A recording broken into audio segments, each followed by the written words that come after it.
அது மட்டும் இல்ல, அப்படிப்பட்ட அந்த நம்பிக்கையோட ஸ்ட்ரென்த்தை பத்தி சொல்றதுக்கு பைபிள்ல நிறைய கதைகள் இருக்கு. அதை படிக்காதவங்க படிச்சு பாருங்க. அதுல குறிப்பா உன்னை பத்தி சொல்லணும்னா, ஒரு இளைஞனுக்கு எதிரா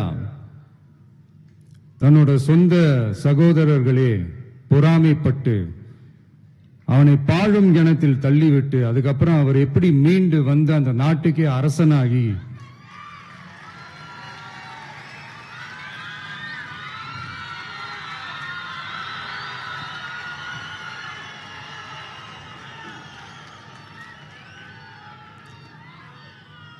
அந்த நாட்டுக்கே அரசனாகி தனக்கு துரோகம் செஞ்ச தன்னுடைய சகோதரர்கள் மட்டுமல்ல, அந்த நாட்டையே எப்படி காப்பாத்தினாருன்னு சொல்லி இந்த மாதிரி நிறைய இன்ட்ரெஸ்டிங்கான கதைகள்லாம் பைபிள்ல இருக்கு. படிக்காதவங்க படிச்சு பாருங்க. அந்த குறிப்பிட்ட கதை யாரை பத்தின கதைன்னு நான் சொல்லி தெரிய வேண்டிய அவசியம் இல்லைன்னு நினைக்கிறேன்.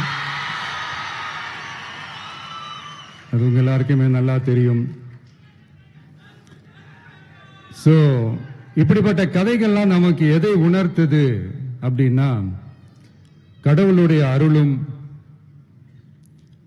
மக்களை மானசீகமாக நேசிக்கிற அந்த அன்பும் அதீத வலிமையும் அதுக்கான உழைப்பும் இருந்துட்டாலே போதும், எவ்வளவு பெரிய ஒரு போராட்டமோ ஒரு போரோ இல்லை எதிரிகளையோ ஜெயிக்கலாம் அப்படின்றது தான் இந்த கதைகள்லாம் நமக்கு உணர்த்துது.